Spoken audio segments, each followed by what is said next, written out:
Good evening. Hello, everyone. Welcome to Rail Natter. It's one that's been on the hob for a wee while. This one, West Midlands Metro, is what we're going to be talking about. Yes, because we're going to Birmingham, and talking, and not just Birmingham, but it's surrounding massive environments. It's a huge city. People don't necessarily comprehend quite the scale of Birmingham. Massive city, massive hinterland, sizable chunk of fairly dense suburbia stretched across a massive part of England, and it does not have a railway network to suit. We're going to talk a little bit about why that is, and then talk about how that might get fixed, and how HS2 was doing a very good job of fixing it. Before we do that, of course, a quick thanks to the Patreon people. You make this happen. £5 and above tier get bonus episodes, much else besides. More on that later. Without further ado, everyone, welcome to tonight's Rail Natter.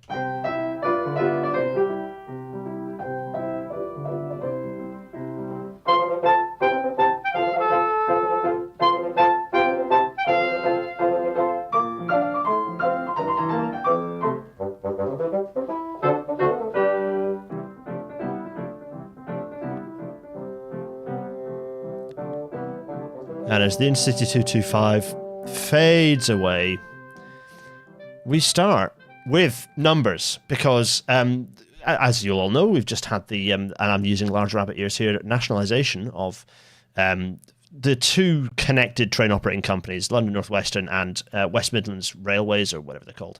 They're purple and orange, and it's worth understanding what's going on in terms of rail passenger numbers in Birmingham. The most well-used line in Birmingham is the cross-city line. The numbers are spectacular. The growth is enormous.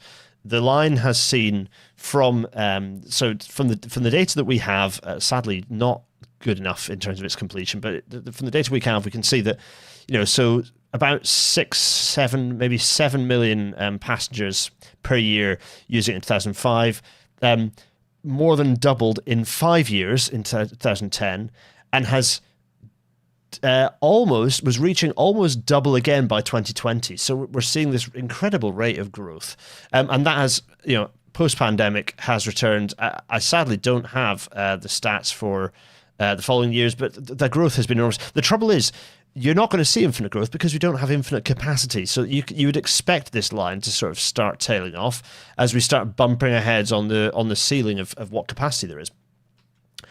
That is absolutely the case here. We talked about this in episode 216, so go back to 216 if you want a bit of detail on some of the things that are in the works in relation to what you can do with the existing network. So that was kind of a deep dive into other plans. But we start our tale with Beeching. Why do we start our tale with Beeching? Well, it's the reason I want to talk. And you know what? Let's get my large face up. The reason I want to talk about. No, you don't want to see that. No, you don't see that. That's good. Fine. The reason I want to talk about this is it's a useful reminder of HS2's purpose, as well as being a chance to talk about the West Midlands and how you do suburban transport in the West Midlands, what that network could look like.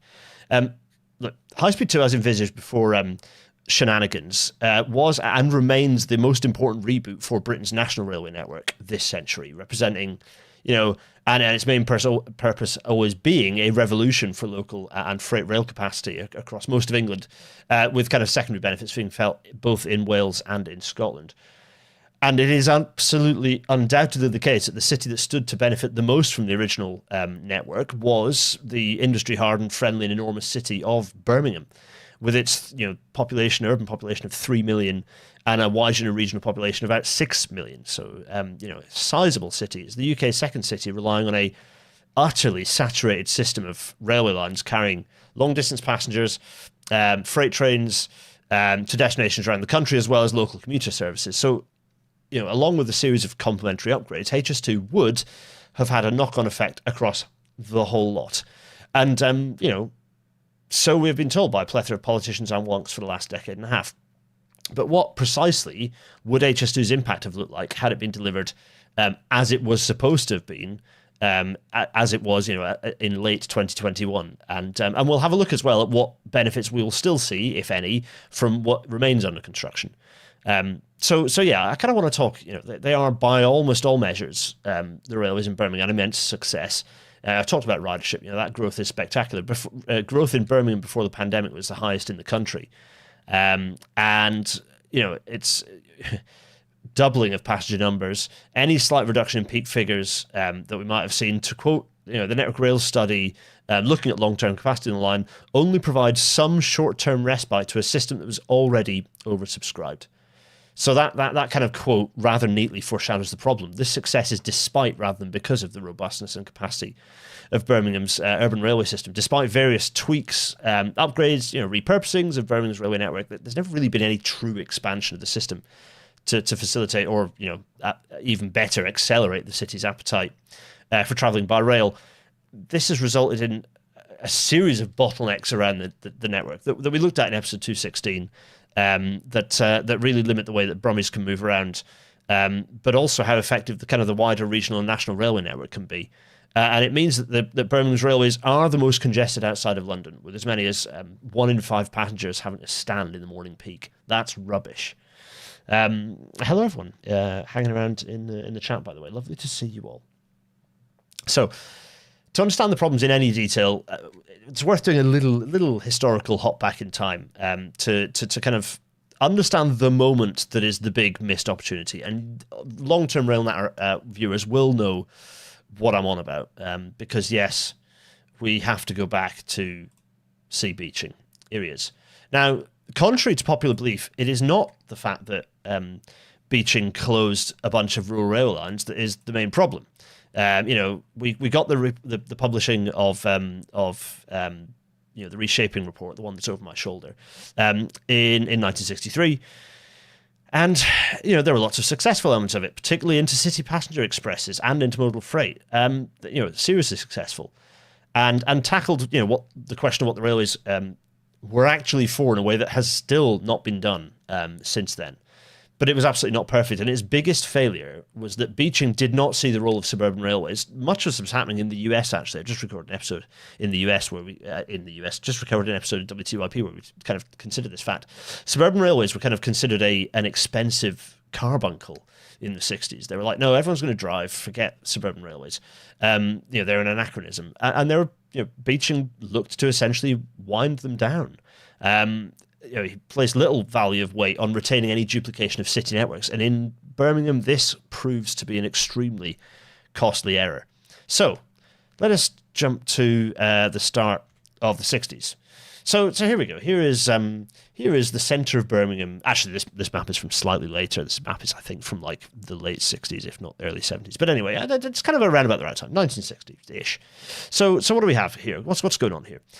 We have 3 city centre stations. We've got New Street in the midst of modernisation, electrification to become kind of the city's main railway terminus. Snow Hill was sort of seeing its services being run down in readiness for closure. There's Snow Hill. Much of the former Great Western Railway network north of the city centre, including its eponymous tunnel, was planning for being wiped out.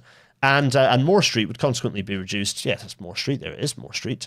To basically a little stub for a very limited timetable. But that wasn't all. There was also, if we zoom out a little bit, there was also a central goods station located close to New Street on the lines facing southwest towards Edgbaston. And a little further from the centre was somewhere that you might all be familiar with, the sprawling former terminus at Curzon Street, a massive, still in railway ownership and in diminishing use as a goods station. So you've got 1, 2, 3, 4, 5 major termini in the centre of Birmingham. However, if we hop forwards a decade, and we'll see that only New Street was in regular railway use, with all the stations but Moore Street having been completely closed. Moore Street basically was on its way out as well. The few suburban services that remained used New Street, as did regional services and intercity services. The opportunities for growth at this point had essentially been eliminated. And this kind of leads us with a bit of a what if, because if we zoom out again, just so we can think about services. By the way, if anyone wants Beeching detail, jump back to Beeching. Jump back to the Beeching episodes, which we have done several. If you have any questions about Beeching, that's where to go. So, had, for example, BR rebuilt Curzon Street as the main intercity terminus, then we could have had better, that might have provided better connectivity north and south. Or perhaps had BR greatly expanded Moore Street to include additional platforms to terminate trains from the west coast and cross-country lines. then New Street's very limited footprint could have been put to good use on primarily suburban services, for example, what did not exist then as the cross-city line, allowing much more headroom for growth. Alas, no such foresight existed. It wasn't all doom and gloom, though, because within a decade of the closures, enter passenger transport executives, because, look, it's the WMPTE. We saw increased local autonomy and significant passenger growth. They'd already resulted in the creation of the cross-city line from the scattered remnants of network that did remain. Soon after, the Snow Hill Tunnel would be reopened. Here it is. Look at them. They're reopened. There's some nice brickwork that's been redone. There's some new track work. Timber sleepers with pan 9s or pan 11s or whatever. Okay, fine. There it is. The reopening Snow Hill Tunnel, marvellous. With the I called it midline as the with a horribly sort of warped double arrow, but never mind about that. Yeah, here it is, the midline as they called it. Here they're reopening Snow Hill Tunnel.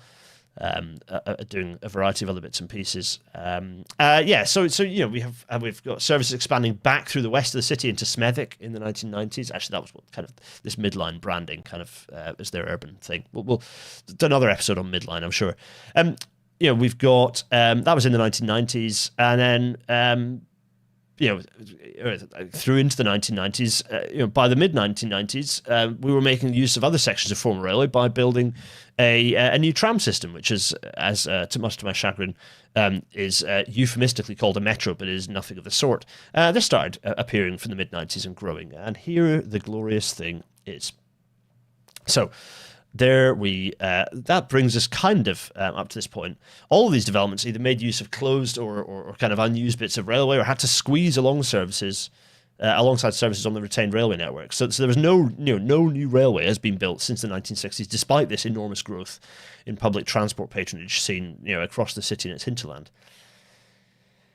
The kind of problem today, in a nutshell, is that the Birmingham railway network is one of only two key nodes through which a significant volume of national railway traffic flows, including intercity, regional freight services.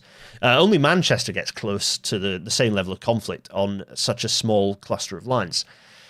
But at the same time, railway operators and city authorities are desperate to levy the railway to reverse road traffic growth, unlock development by expanding its urban and suburban rail capacity, and generally reduce things like low air quality and such and such.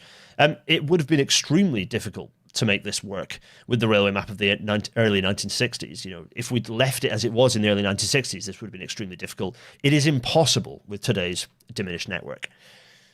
But how does this mess actually manifest itself on the railway itself? What are the corridors and bottlenecks for which relief may provide space for growth, and how does High Speed 2 factor into all of this? This thing, High Speed 2. Well, it's High Speed 2 is still coming to Birmingham, albeit in a kind of severely curtailed, very, very severely curtailed form. Central government will eventually come to its senses.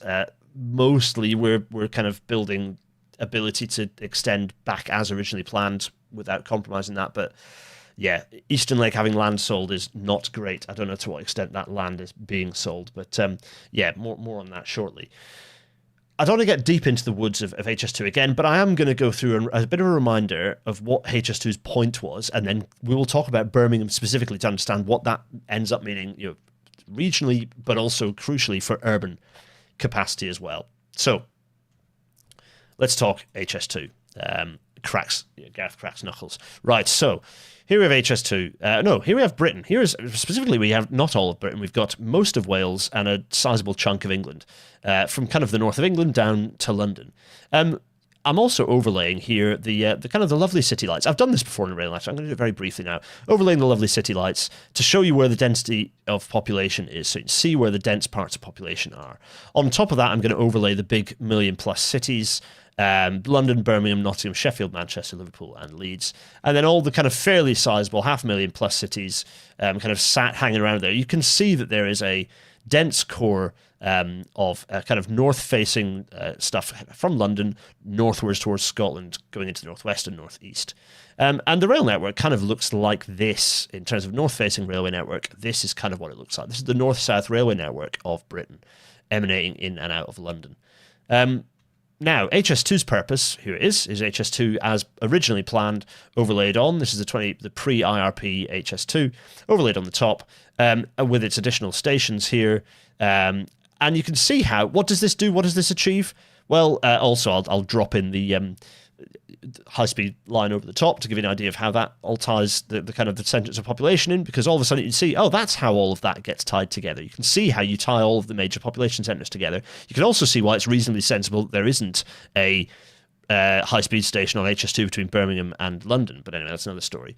So if I take away my city lights and have the map up here, phase 1, the purpose of phase 1, well, all phase 1 really achieves is clearing up the West Coast Main Line kind of from down here along the West Coast Main Line down into London. That's kind of all it achieves.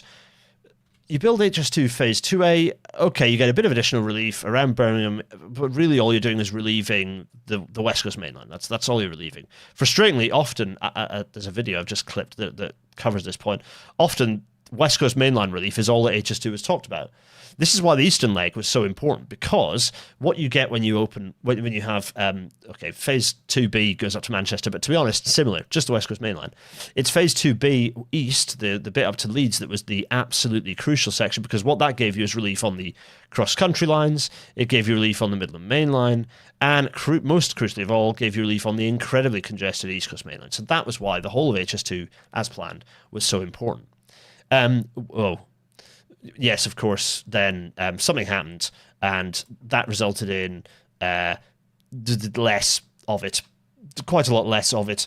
So that's, RIP. So that's why HS2, cutting it down to this, is such an appalling bit of economic vandalism, because it is the most expensive section and achieving the least, frankly, of the whole thing. It's not that it shouldn't be built, because we'll need it for the rest to be built, but it is the case that it is its least effective, least important section, even if it is providing relief to the most congested part of the West Coast Main Line as it currently stands. So let's talk about, in fact, very briefly, let's bring my large face up. So why we brought that up? Well, let's talk locally. Let's zoom right in. So that's the regional picture in terms of capacity relief. But let's zoom right in. If you want to understand what that capacity relief means, go back to previous episodes. But that is the network relief that you got with HS2. Let's zoom into Birmingham and talk about Birmingham. So the flows of railway traffic in Birmingham can kind of broadly be split into 7 corridors. And we're going to look through each in a little detail to understand how HS2's benefits look within an urban centre like Birmingham, particularly and specifically Birmingham, and why I was so passionate about the project, and why we still need to deliver the full HS2 to get this benefit in Birmingham specifically. So let's have a wee look here. So the first of these corridors is the East-West corridor. This is Wolverhampton, Stafford and Shrewsbury via New Street to Coventry and Rugby. This is broadly the one that carries the majority of long-distance traffic and is consequently the most congested. This is a seriously congested bit of railway. It is the corridor for which HS2 provides the most direct relief by taking the fast trains that run into New Street from London, Liverpool, Manchester and Scotland, plonking them into Curzon Street and onto HS2 both north and south. You can see HS2 in orange here. I've done you some nice orange for HS2. So here's HS2. You can see the line going through into Curzon Street here. You've got interchange here, and then the line not going up here and not going up here. Wop, wop. But anyway, it's the thought that counts. But anyway, as originally planned, this is the point, to explain this stuff in good detail. So this relieves platform capacity at New Street itself. These trains have to sit for half an hour to be turned around at Birmingham New Street, and Birmingham New Street is already a very congested station. So this creates space on the railway between Coventry and Wolverhampton in particular as well, and this is really important because the 9 intermediate stations between Cov and New Street, so these ones: Canley, Tile Hill, Berkswell, Hampton Yard, Birmingham International, Marston Green, Lee Hall, Stetchford and Adderley Park, they currently receive a pathetic service thanks to the 2-track railway. Yes, a 2-track railway having to mostly cater for long-distance services. The idea that you have this extremely densely populated corridor and it sees a poxy service is just shocking. So that's really key. Likewise, the 6 stations between Brum and Wolverhampton see a really weak service today for sort of similar reasons. I'm going to bring this. Let's just kind of put this to one side now. Where we talk. There are problems, right? By the way, if you have thoughts and questions, do at me. Do I think Labour will ever revive HS2 Northern Leg? No. No. That's why you have to vote Green in every single election you'll get, because actually, ironically enough, Greens, having so staunchly opposed it, are now the only party that actually support HS2 publicly and prominently. Funny that. So, if HS2 is not delivering any infrastructure north of Birmingham, this is problem number one, then it does absolutely nothing to relieve capacity west of New Street. Secondly, even with the full HS2Y being built, including reconstruction at Crewe and better links into the northwest, there does remain a need for as many as 6 longer distance services running westwards from New Street per hour. So, that's still long distance services going that way, even with HS2, heading up to, Aberystwyth and other kind of places, out in the northwest that you essentially can't avoid. Stafford, Telford, places like this. So, Wales. Each of these limits the potential for suburban train frequencies to increase enough to drive real modal shift away from roads. Without new infrastructure, it's not even possible to create a 4 train per hour service to Wolverhampton that stops at all stations. That's a problem, because 4 trains an hour is the bare minimum threshold you need to get decent modal shift uptake on suburban corridors that threatens car. So in the longer term, a new rail corridor will be required westwards from New Street. This is unavoidable. Whether this is a dedicated regional bypass to Wolverhampton or a new mixed traffic corridor sharing the long distance services whilst providing new suburban links, for example, via Worley and Dudley, it is kind of for further study, but a route is an inevitability. There is a need for a new route. In the meantime, electrification to Shrewsbury, allowing all trains along the corridor to be electric, is vital to unlock as much capacity as possible. So essentially, you'd stop turning the TfW trains around at Shrewsbury, you'd sever those, and you'd have a higher frequency interconnector that goes up to Shrewsbury that would be electrified. It makes much more sense. Looking eastwards, things are a bit more rosy, because HS2's speed means that long distance provision to places like Cov and Milton Keynes can be achieved by sacrificing fewer local services than today, meaning that you get suburban frequencies in Birmingham to increase significantly out towards Coventry. I'd say, that's like a major benefit of HS2 is anyone who lives in, I don't know, Lee Hall or Marston Green. Using Snow Hill to Wolves route as a metro is madness. Yeah, quite. Yeah, yes, lots of people going, why are we using solid railway lines for trams? Yeah, quite. It's a stupid idea. We'll touch on that.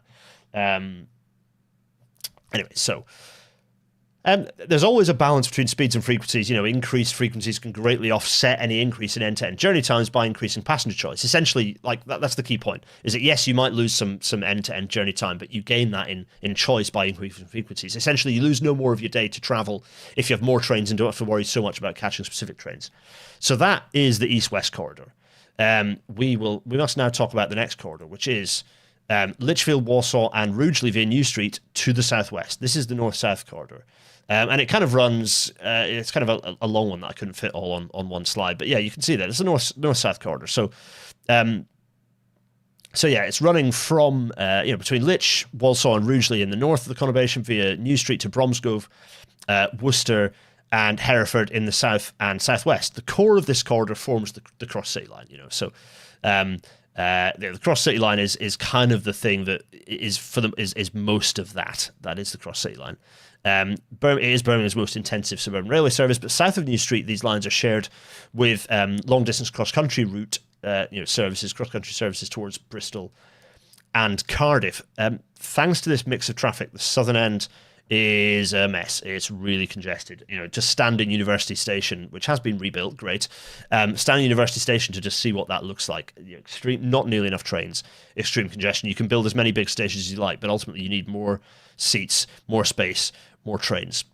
I was going to say, northwards, the picture is kind of not so restricted despite heavy freight use, but there remain severe constraints on the approaches into New Street itself. HS2 will help a lot with this by freeing up station through capacity and platform capacity in kind of the New Street area. In the medium term, construction of 2 new chords is planned over here at Bordsley. Let's just circle this. Over here at Bordsley, which will enable more services to call it Moore Street rather than New Street, which it will allow service patterns to be simplified, and it'll free up more space in both directions. There is also, I should say, you can spot on here that the here it is, the Camp Hill line, the Moseley Village, Kings Heath and Pineapple Road stations. I think that is right. I made this map quite a while ago. I believe that's still the plan. Those stations providing a bit of additional suburban capacity, and you could say providing a bit of a split to take some pressure off the university leg of the cross city line, but it's imperfect. The long term, the major problem remains that mixture of services on the lines through university. This can be resolved alongside the wider national connectivity questions by following episode 222, of course. Go to episode 222 of RailNatter and you'll see why you turn the HS2Y into an X, giving you a high-speed line that links HS2 south of the proposed Birmingham interchange to South Wales in the southwest. That sort of fixes that problem. But if you don't fix that problem, you will retain those conflicts of stopping and non-stop services that are so difficult to kind of get past. What else was I going to say? I should have put that to the small so you can see my face. Hello, everyone. The next kind of corridor is kind of Birmingham Central out to the East Midlands, specifically out to Burton-on-Trent and Leicester. So, as well as providing the main connection to Yorkshire in the northeast, the corridor out in both of these directions is also its most significant for freight. And we cannot and must not pass over freight here. Freight is a major part of railway traffic through Birmingham. A substantial volume of freight kind of works its way through this node. I was going to say medium distance commuting puts significant pressure on passenger services, out to Burton and indeed to Derby, to be honest. And there is demand for greatly improved suburban links on these. So, I've popped in a few new stations that are kind of nominally being proposed or have been proposed or ought to be proposed that are here that I've shown in orange. You can see a few of them. So these routes are very congested, and this only is going to get worse, particularly if HS2's eastern leg is permanently cancelled, which at this point it might as well be, but I bloody hope it ends up not being. But not within this Parliament, not within this term anyway. While some relief will be provided by the London leg, this will be severely limited. There are medium-term plans for kind of upgrades towards Leicester in particular, but these still come upon major challenges when they reach the city centre. Even accounting for the shift of many services into Moore Street rather than New Street, you still have a severe amount of congestion going on. Yeah, there's lots of people saying this corridor extends to Peterborough. Yeah, you're right. There is a lot of people are commuting to the centre of Birmingham from quite a bit further afield. Even like Sheffield or York. People commute from York to Birmingham irregularly, but they do it. This is there are challenges here. This is. It's a key pair of a key corridor, rather. It's kind of two corridors really, but it's a key connectivity out into the East Midlands. The reason I've picked up Burton and Leicester as kind of endpoints here is because you could argue that these are where you would end your extremely high, your if you like, your high density service patterns, and going beyond there, you'd maybe rely on just improved regional services. Let's talk about everywhere else. And yes, this was a fun map to create. The remaining four corridors, really. So we've gone through three corridors. The remaining four are really all the lines facing southeast out to Leamington Spa, Stratford-upon-Avon, and southwest through Kidderminster towards Worcester, and two radial routes, one between Leamington Spa and Nuneaton, and the other linking Walsall to Water Orton via Sutton Coldfield. So you've kind of got various sort of bits here, all of which are kind of an extremely valuable part to play. I would argue that. We'll look at the big picture momentarily, and we'll talk about gaps when you look at the big picture, because I know I haven't looked at the big picture yet, but I shall be soon. Dan Shrimp is saying I commute Birmingham Leeds. Yeah, many do. Remember, do at me in the chat, and I will pick up your comments. I know I've been ignoring a few, but there are some that I will definitely pick up. There's some interesting chat that I'll pick up momentarily, actually, when we kind of reach the end of this bit. So, the first of these takes longer distance and suburban services from Snow Hill and Moore Street southeast through the increased through the increased end-to-end seat numbers provided by HS2. Further de-emphasis of long distance services, kind of basically Chiltern services, in favour of better local provision, would increase capacity and provide more options for people living on this side of the city. For example, HS2 speed a number of trains will make taking HS2 to Old Oak Common and changing for a GWR service to Oxford a more appealing prospect for many travellers than taking the line out of Moore Street directly. The second corridor out of the city centre via Kidderminster provides some of the biggest options for growth once HS2 is operating, as it links to Moore Street and relative lack of congestion. So links to Moore Street and its relative lack of congestion may provide new options in the medium term for services to bypass the congested cross-city line. So yeah, interesting options there for connectivity. Of the two radial routes, the first links Leamington Spa with Nuneaton, so our nice corridor over here. Here it is. With HS2's massive release capacity through Coventry, this would lift the biggest bottleneck here, kind of justifying the removal of all the stupid single-track sections on this corridor, in particular benefiting freight, but also having a knock-on effect on regional services, not least enabling the open of a station at Warwick University at long last. Would be a good idea, wouldn't it, to have that? I don't know if I've actually marked that on here, but anyway, yeah, definitely a good idea to have an actual railway connection to a major university, particularly one that touts itself as being big on tech. So the second radial route, which avoids rather than runs to the city centre, you'll see some thin lines here that I might propose, just bits like this that I'm kind of going to refer to in a second. This links Walsall with Watch Orton via Sutton Coldfield. The line is currently freight only and will always be a critical artery for the movement of regional and national goods. That's unavoidable. It's a major bypass. But there are also options to link up the areas of the city this line runs through with a kind of a London Overground style orbital link. Eventually, this could link Wolverhampton in the west with HS2's Birmingham interchange station in the east. So you'd actually get a very useful connection from HS2 over into the Black Country. That would be a very useful connection. And to Wolves, and then to Mid Wales, arguably that would be an extremely valuable connection. So you're talking about the potential for fast links around the city, but also quick connections into the city centre too, not least via interchanges with the Chase line and the Cross City line in Walsall and Sutton Coldfield, respectively. So yeah, you can see. Again, I forgot that I did a little one. It's me again. I forgot that I miniaturized this, but you've had the big version, and hopefully that's been useful. While I'm here, let's pick up a few of those questions, actually. So let's pick up some of the chat that's going on. If I'm using mouse cursor, we don't see it. It's fine. I was scribbling on things. Honeyborn line, sweaty face. Yeah, Omega Mezzle, absolutely. Willenhall and Darlaston stations were rapidly taking shape around October last year. Yeah, it is happening. It is happening. There are things actually happening on bits of line around here. So there are bits of aspiration here from my side, and bits of this sort of things are happening. So this is all eminently achievable. Again, though, you don't unlock this. You don't unlock any of what we've talked about without HS2 being delivered in full. It's such a critical component in all this. And I hope this makes the point of why a high-speed line gives you a dense suburban railway network. It's such a critical point. Connect Coventry Arena to the interchange? Maybe. Even with HS2, is 4 tracking loops on the existing routes a good idea possible? They've talked about it from Coventry into Birmingham for a long time, and it's just such an enormous undertaking. I think you're better to max out what you can do with HS2 and then come back to find out where those bottlenecks sit. But then I think a lot of work you do with services and rationalising services is really key as part of that. I'm going to lean over my mic stand. It's a bit of an issue that I put my mic stand in front of the bit where all your lovely chat is. So let's see. Rumours of cross-country giving up the route to Cardiff and Transport for Wales extending the Cheltenhams to Moore Street with the new Bordesley Cord. Interesting. That would be both annoying and not annoying.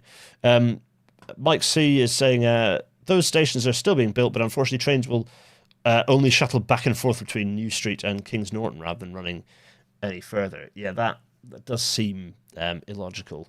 There's just a lack of a fundamental vision here, and that's kind of what I wanted to kind of touch on when we bring up Zimeps. So let me do just a bit of this, shall we? So here we go. Let's get some. I'm not going to dwell on this one. This isn't going to be a Crayons episode, but this is what the whole network could look like if you start taking a more strategic approach. So actually, you can see I've said terminating Derby if you're going to go up there. Stoke-on-Trent should be a terminating point. Leicester should be a terminating point. Rugby should be a terminating point. Leamington Spa should be a terminating point. Stratford-upon-Avon, actually Honeybourne should be the terminating point there. Get that line extended to Honeybourne, because that suddenly connects you. It provides you, if you've got high-density services around the area, not only does that provide extremely good commuter connectivity to a lot of new housing development that's happening at, for example, Long Marston, but also it gives you a high-density connector down to the lines that get you into, Oxford and into London. So it provides a very valuable connection in that sense. Likewise, Worcestershire Parkway should be the terminating point of the leg down here. Redditch, sure.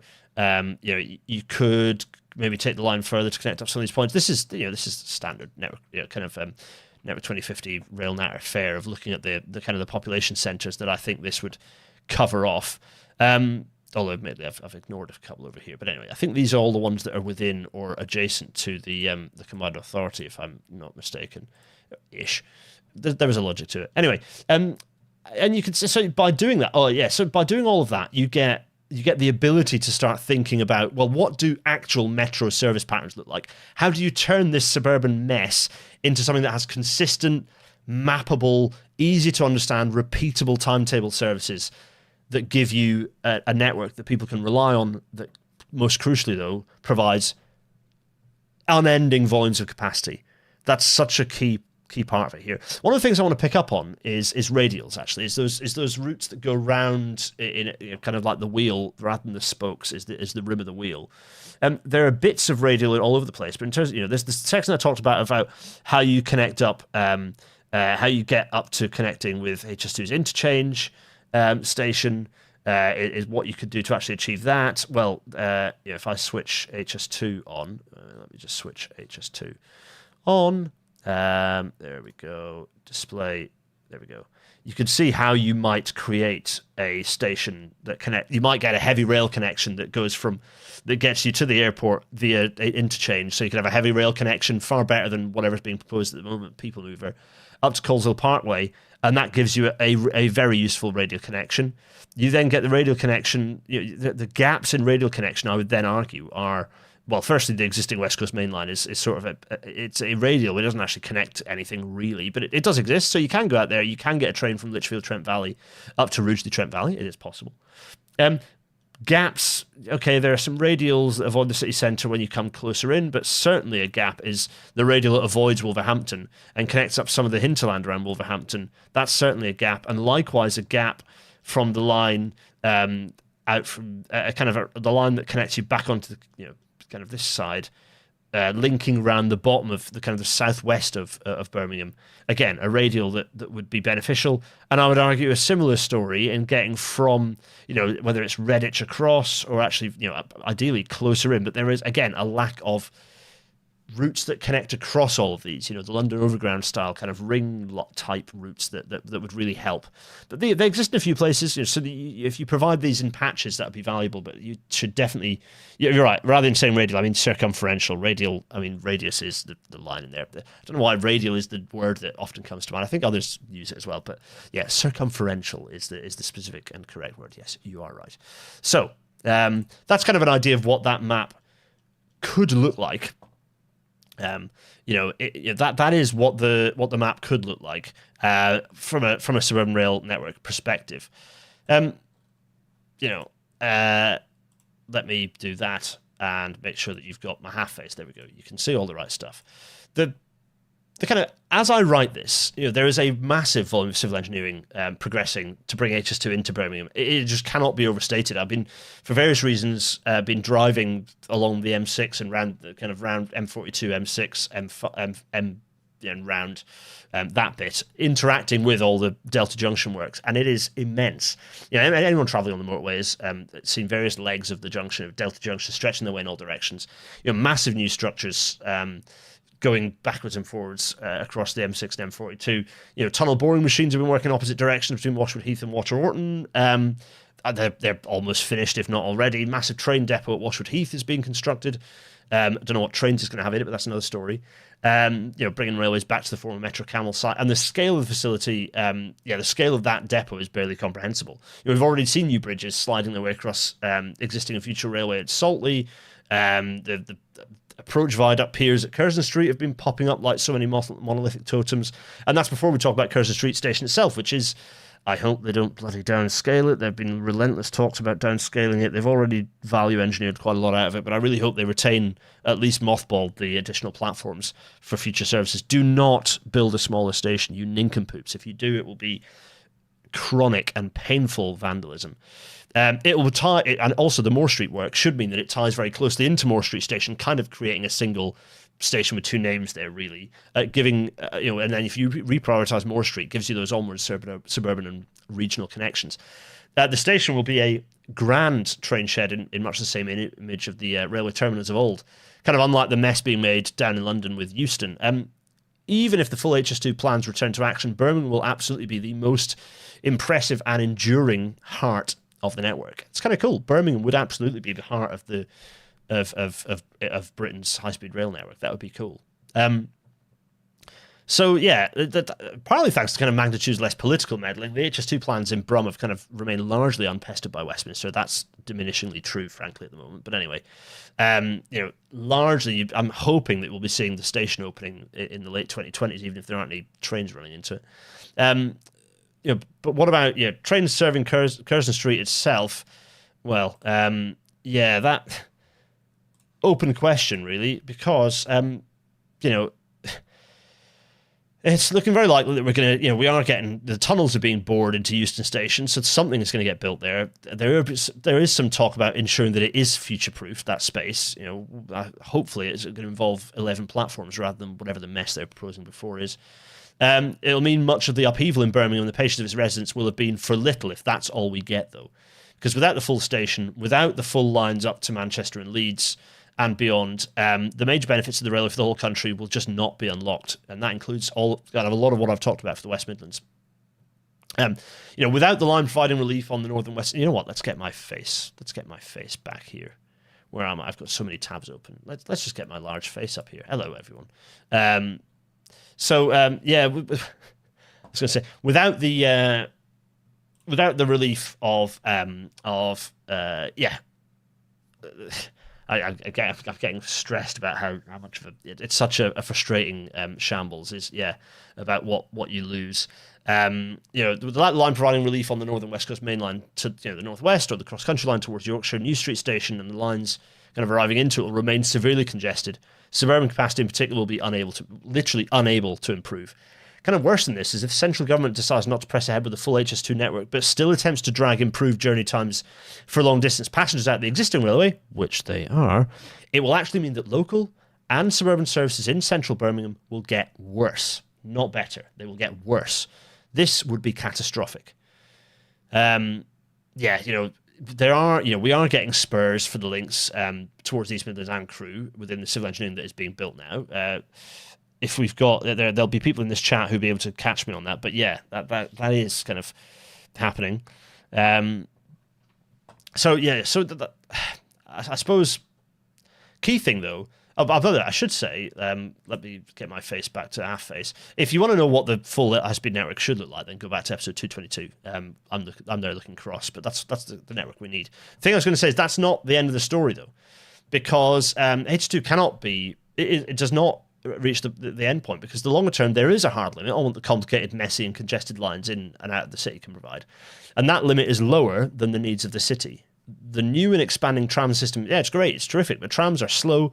Their capacity competes with buses, not rail. They are not a competitor with metro suburban rail systems. They are a competitor with bus. They just enhance bus corridors. For the West Midlands to thrive, city planners need to be thinking bigger.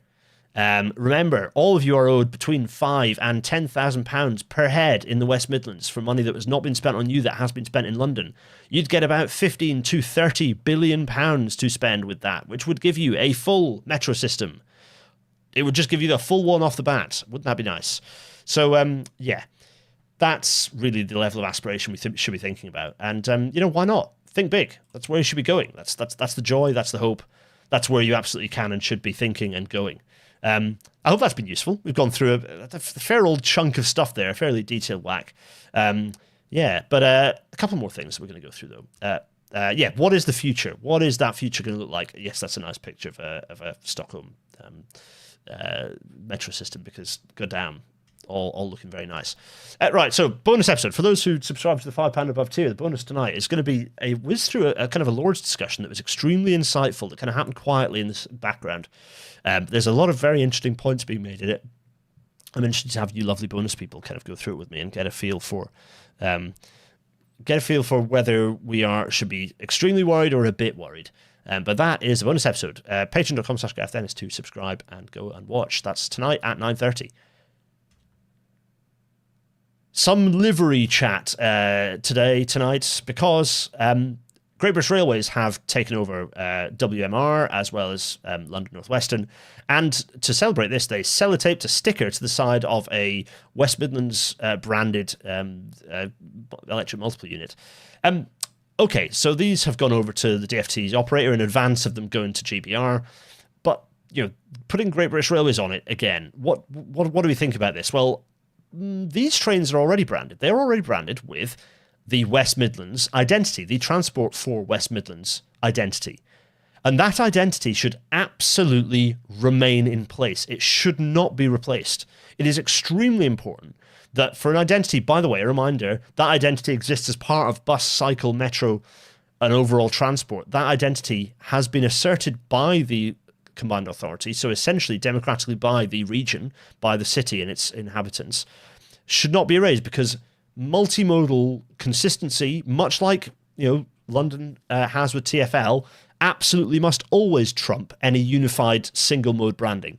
Frankly, GBR branding should be seen not much anywhere, because we should actually have concentrations of regional and urban devolved identity above and beyond seeing a GBR brand anywhere other than for long distance services. So yeah, if we see a situation where WMR branding is reversed, that is a massive backward step for integrated transport.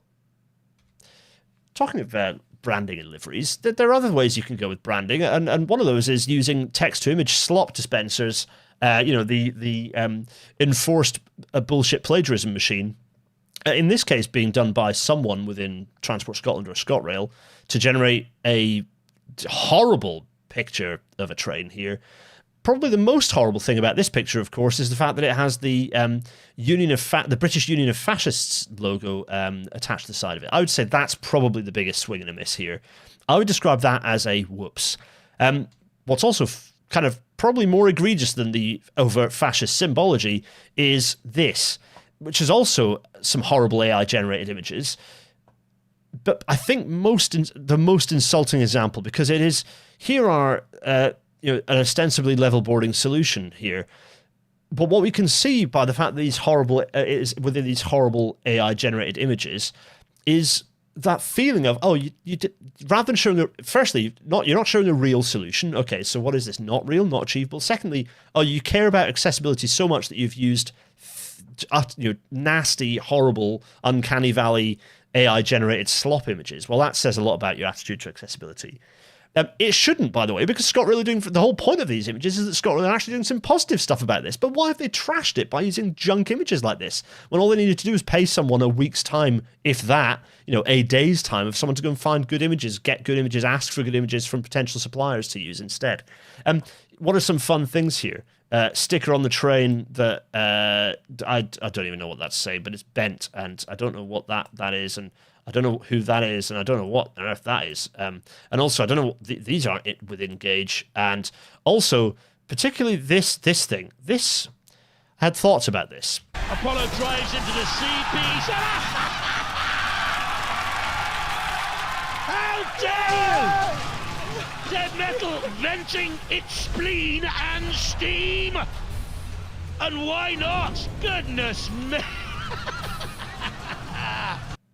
Yeah, all I could think about when I first saw that image was Robot Wars, is of that thing going ba-doing and flinging the poor guy in the wheelchair off camera. That's just horrible. Do not use text-to-image slop. If you work anywhere, don't use it. Just flatly don't use it. But this is particularly egregious. It's bad. Interestingly, a few people have replied with this as a response, which is: the contract is out to tender, therefore they cannot use a photo of one particular manufacturer's train, as no manufacturer has been selected. It is likely to be a brand new design of train. You can't take a photo of something that does not exist. My brother in Christ, have you heard of art? How did we imagine a train before we had the AI slot generator? How is it possible? Turns out, well, was the answer. Here are some utterly gorgeous images. Class 3, well, okay, one of them is hideous, but it's funny. Actually, two of them are possibly hideous. The Class 381 is utterly gorgeous. Totally generic, not based on anything. Networkery-ish. The next one along, the Heathrow Express, again, not really, it's entirely provider agnostic. One along is a design, I think this was actually for a Bombardier diesel, and the design ended up being used by Alstom for their Adelantes, but it was the design of the Voyagers, I believe those mock-ups are. So that kind of shows you, again, that's very much manufacturer agnostic. And this last thing, I think, is a Thameslink train, totally agnostic design. Like that's just a generic image. It could be anything. None of those use AI slop, because AI slop has only existed usably in this way for about a year. So shut up. What a stupid logic justification for using horrible stuff that puts people out of work. Talking of which, some interesting research from Morgan Stanley here, finding that Britain is losing more jobs than it's creating because of AI and at a faster rate than its international peers. Hooray! So there is a cost to this stuff. You might think the AI slop text-to-image generator is free. It is not. You're putting creative people out of work, and those creative people who you have stolen from, that's an economic hit. So by stealing from those people, firstly stealing from them, and then putting them out of work to really spit in their eye, that is not good for the economy. So there is a cost to using this stuff. And I'm looking at the public sector in particular. Big organizations across the public sector, there is a cost to you using this stuff. Don't. Incidentally, I find it kind of excruciating that on a slide put up by Transport Scotland to kind of talk about how wonderful it is they're doing electrification, kind of within the same little conference of the AI stuff going up, they're pointing out some of the numbers here of like single track kilometers being electrified. Like this number, I don't think we should be celebrating 125 single track kilometers being done in 6 years. This is not a rolling program. This is, yeah. So if we're talking about the great and wonderful kind of situation in terms of what Scotland are achieving, yeah, rather than using AI slop, maybe concentrate on investing a little bit more on your railway network rather than going for fake gimmicks and retreating from some of your existing targets. Just putting it out there. Now, that's it. That's a natter, folks. I'm just going to remind you all, by the way, that there's me. That's me. I'm the host and do lots of other. That's host, comma, also all the other stuff. James, hello, James. James is our producer and editor. He is what I'm calling our managing producer. No, our production manager. That's the one. You have the opportunity. You out there have the opportunity to be our production assistant, because we are recruiting. I've already received a few applications. I'm not reading through them until I get all of them, but I thank you so much for those who've already sent applications through. The deadline is end of February. So end of February, if you want the PDF that has the job description and a load of information in there for you to read through and kind of process, it is on the Discord server. It's within the announcements. I'm not going to put anything else on the announcements, but things. So it'll be at the top, the most recent pin on announcements. You can go in there, download that PDF. There's loads of juicy information in there for you. Pick that up, and you just need to follow the instructions in there for your application. And I look forward to receiving more of them from you. God, hopefully not too many, because it's going to be like, oh God, but I want to employ all of you. But I literally have no. It is paid. It's part-time, but it is paid. I'm not saying it's super well paid, because our patron currently only earns 800. But anyway, there is an incentive for you to do well, because growing the Patreon will allow you to get paid more. So, and me as well. Particularly if it ends up being the only source of income for, me and AN others. More on that in the future. So, end of February, yeah, get those applications in. In the meantime, it only really remains for me to say thank you so much, everyone, for watching. That has been a bit of a whistle-stop rail natter there. I tried to keep fairly targeted and not too whiffly-waffly. Hopefully some interesting stuff there. I know a lot of people have been asking for it. It's been a delight. A lot of interest in last week's rail natter as well, which was an absolute labour of love. So if you haven't already, go back and watch it. And do share as far and wide as you can. There have also been some little bits of rail natter going up. So if you've been enjoying those, do let me know. And what do you think? What do you think about West Midlands Metro stuff? Put your thoughts down in the comments. The likes, the subscribes, all these good things. Let's make rail natter bigger. Everyone, it's been an absolute delight. Only remains for me to say vigorous cheerio. Thanks everyone for joining. Cheerio.